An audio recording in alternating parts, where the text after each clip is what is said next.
Bonjour à tous, on se retrouve sous cette météo automnale pour un nouvel essai. Après la présentation de la 308cc première du nom il y a 2 semaines sur la chaîne, place à la nouveauté avec la nouvelle 308 fraîchement sortie. La 308 étant un modèle phare de la marque Lyon, Peugeot se devait de la renouveler avec notamment les nouveaux codes stylistiques de la marque et c'est à présent chose faite. Donc on est parti pour un essai et d'une présentation complète de la nouvelle 308. Allez, on est parti!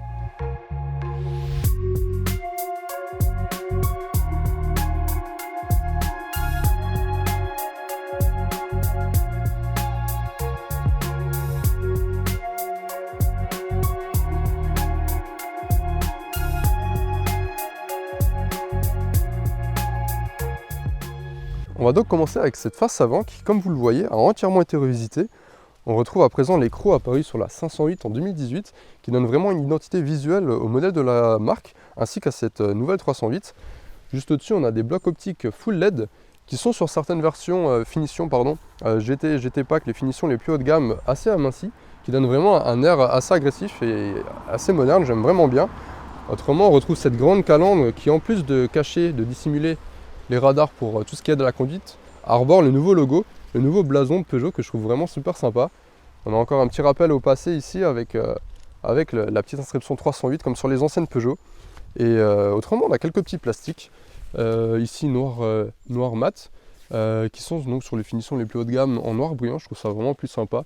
Et c'est vrai qu'on a quand même pas mal de lignes avec un avant assez agressif, assez racé, accentué aussi par ces lignes sur le capot, qui me font un petit peu penser à ce qui se fait chez Citroën.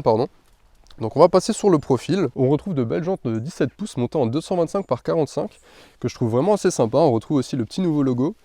Sur les grosses finitions, on a encore le petit blason Peugeot ici qui donne encore une petite identité visuelle, j'aime vraiment bien. On n'est pas sur une Ferrari mais on est sur une Peugeot. Pourtant elle est bien rouge. On a le beau rouge élixir, franchement je le trouve magnifique. Il rend vraiment bien, on a pas mal de couleurs assez vives sur cette nouvelle 308, on a aussi un petit bleu, un vert qui est super sympa, franchement j'aime vraiment bien, ça donne vraiment de la couleur, parce que c'est vrai qu'on a souvent des voitures grises, noires, etc. Donc un peu de rouge, un peu de vert, un peu de bleu, c'est sympa. On retrouve donc un profil assez plat quand même, assez sympa, mais tout de même avec une ligne qui donne un petit peu d'agressivité, encore un petit peu à l'ensemble. On retrouve quelques codes qui était déjà sur la 308 d'ancienne génération. Je suis pas très fan personnellement de cette custode un petit peu arrondie comme ça.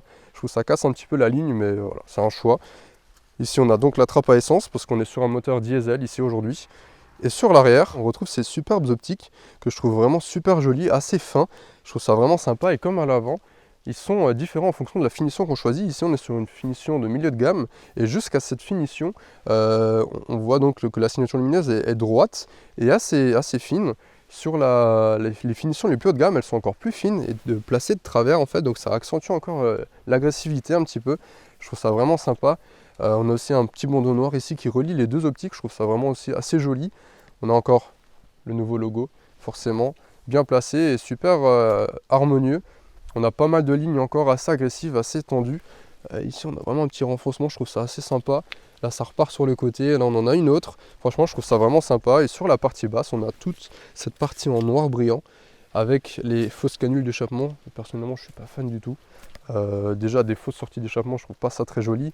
Mais alors là, la forme, elle est vraiment pas très... En fait, je trouve que c'est pas très cohérent. On a quand même des trucs assez droits, assez agressifs. Et là, on a vraiment quelque chose de doux, un petit peu tendu comme ça, je suis pas très fan, mais voilà. Globalement, j'aime vraiment bien cette voiture. Franchement, elle a vraiment un air, et là, du 3/4 arrière, je la trouve vraiment super sympa. Je sais pas ce que vous en pensez, mais moi je la trouve vraiment jolie. Je vous avoue, on va repasser sur l'avant, avoir eu du mal un petit peu avec le 3/4 avant. À l'époque, quand je voyais les photos et les vidéos, je vous avoue que j'étais un petit peu perplexe. Surtout sur le premier tiers, j'avais l'impression que c'était un petit peu allongé, un petit peu fin.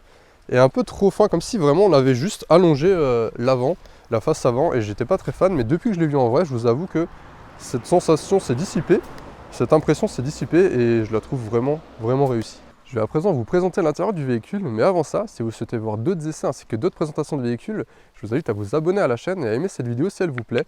Ça permettrait de la développer et de pouvoir vous présenter plein d'autres nouveaux modèles, comme cette 308. Allez, on part à l'intérieur, parce que là, il fait un petit peu frisqué.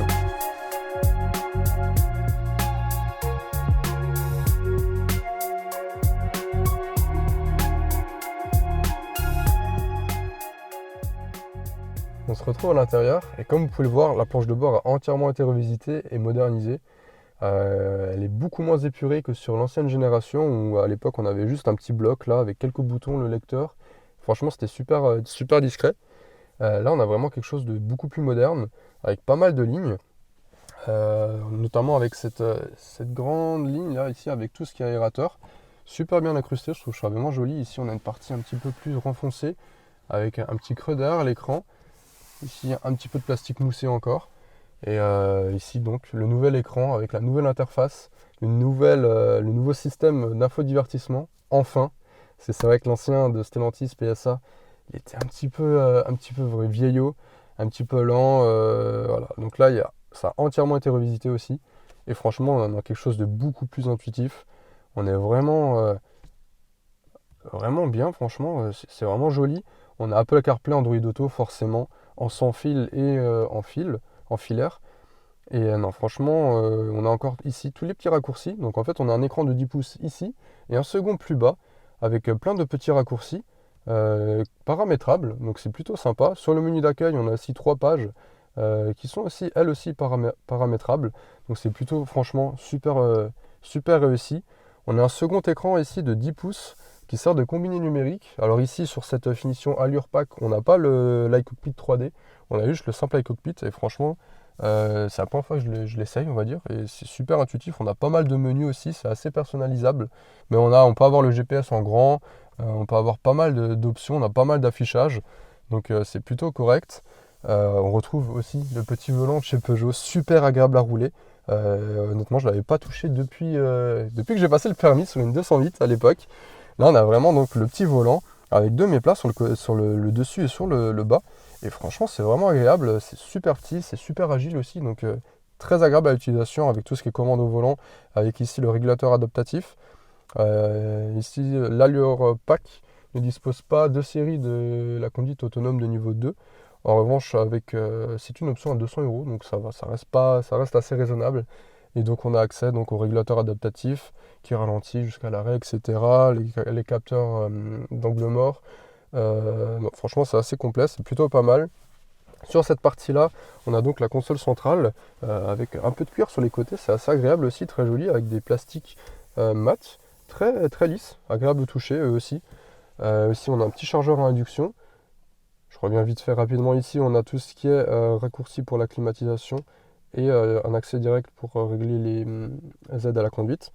Ici, on a le petit bouton pour le volume.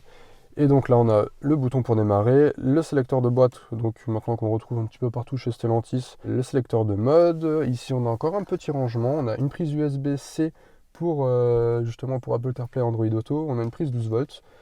Ici, on a 2 portes gobelets, plutôt sympa aussi. Ça sert aussi un petit peu de rangement. Ici, on peut poser le téléphone, très pratique. Surtout qu'on a une petite ouverture qui rejoint directement la coudoir centrale avec la petite boîte à gants. Donc la coudoir centrale tout simplement. Donc assez volumineux aussi, on peut rentrer comme dit, vous voyez quasi l'entièreté de mon avant-bras.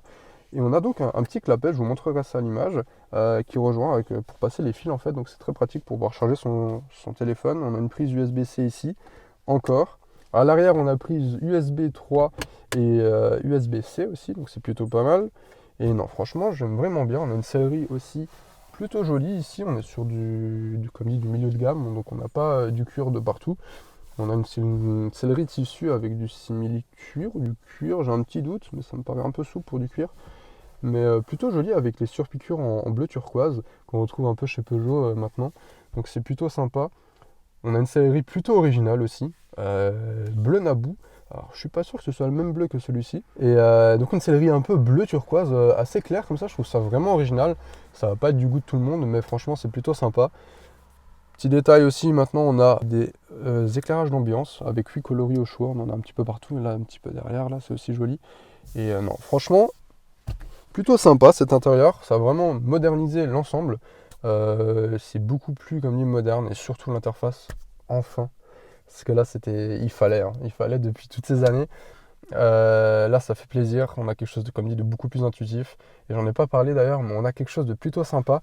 C'est en fait Quand on va dans le menu au niveau des aides, on a des tutoriels qui nous expliquent du coup comment fonctionnent certaines aides pour les personnes qui ne sont pas du tout dans le milieu ou qui veulent connaître un peu plus sur le système, donc c'est plutôt cool. Et autrement, on peut avoir un système audio focal que j'avais pu essayer donc chez DS, donc je pense que c'est relativement la même chose, qui a un son plutôt correct. Donc ouais, pour tout ce qui est sono, etc., c'est plutôt cool. Donc ouais, franchement, assez agréablement surpris de cet intérieur, de ce double écran, plutôt utile avec donc les petits raccourcis rapides, franchement c'est plutôt correct. On va rapidement passer à l'arrière pour voir la place qu'il y a. Et donc ouais, comme dit, à l'arrière, franchement on est bien assis, ça reste assez moelleux aussi, c'est plutôt sympa. On a le dos assez droit, donc on est franchement bien assis, on a encore l'appui-tête forcément. Et au niveau de la place, là le siège il est réglé pour moi, je suis à 1m84. Et franchement, bon, ça va, on peut passer les pieds sous le plancher. Et puis je suis quand même bien assis, je ne suis pas dérangé. Là, comme dit, il y a un petit renfoncement, donc c'est assez pratique. Au niveau du toit, je suis large, donc franchement plutôt bien. Et comme j'ai dit, on a une petite prise USB, une prise USB-C et petite aération, donc franchement, on est plutôt pas mal. On a aussi un petit accoudoir avec un petit porte-gobelet pour poser le téléphone. Et ici, on a une trappe à ski qui rejoint le coffre. Et on va en parler du coffre. On se retrouve à l'arrière. Hop. Et ici, on a donc un coffre de 412 litres, ce qui est plutôt pas mal franchement pour la catégorie. 412 litres sur les versions thermiques. En revanche, sur les versions PHEV, on perd 51 litres pour arriver à 361 litres. Pardon. Donc on perd un petit peu de volume de coffre. Là, on a quand même un assez gros coffre, comme vous pouvez le voir. On peut ranger facilement, comme dit, 2 valises, sans trop de problèmes. Là, il y a mes affaires, donc vous pouvez le voir. Et si je dis pas de bêtises, on a encore un double fond. Ouais, là, il y a pas mal d'affaires, mais il me semble qu'il y a un double fond avec encore un peu de place. Donc ouais, non, franchement, plutôt correct avec la trappe à ski juste ici. On va faire maintenant un petit tour sur la route et je vais vous donner mes impressions au volant. Et voilà, on se retrouve à bord de cette nouvelle 308. Et comme l'ancienne génération, on a vraiment un véhicule très agréable, très confortable. On a vraiment des assises très moelleuses, comme j'ai dit tout à l'heure, avec des renforts sur les côtés très pratiques. Franchement, on est très bien assis. On a une position de conduite qui peut être assez basse. Voilà, on a vraiment pas mal de réglages à ce niveau-là, mais on peut être très bien assis avec le petit volant qui est très, comme j'ai dit tout à l'heure, très agréable. Vraiment très, surtout en ville, hein, on a vraiment quelque chose d'une direction assistée très légère. Très simple à l'utilisation, donc c'est vraiment très agréable avec la cockpit juste derrière qui nous donne toutes les informations. Donc franchement de ce côté là c'est pas mal. Au niveau des aides à la conduite, on est plutôt correct aussi. On a vraiment ici un véhicule de conduite disposant du niveau de conduite autonome de niveau 2, donc on est vraiment très correct. Par exemple là on a le régulateur adaptatif, je viens de rentrer sur l'autoroute, on l'active à 110 et puis hop on est parti et la voiture gère toute seule, donc ça c'est très pratique. Donc comme dit, normalement, si je dis pas de bêtises, elle va jusqu'à l'arrêt. Donc on est vraiment bien, elle gère toute la voie automatiquement, etc. Donc de ce point de vue, c'est pas mal, surtout que bon, c'est une option sur cette finition Allure Pack, mais elle est seulement à 200 €, donc ça reste assez raisonnable. On a comme dit l'avertisseur d'angle mort, etc. Donc on est quand même bien optionné. Autrement, on a 3 modes de conduite qui varient en fonction des motorisations qu'on a. Je veux dire par là qu'entre les thermiques et les PHEV, on a différents modes. Ici, on est donc sur une thermique. On a le mode éco pour tout ce qui est économie de carburant, etc. On a l'accélérateur qui est beaucoup moins sensible. Ensuite, on a le mode normal, qui est tout simplement un mode normal et un mode sport.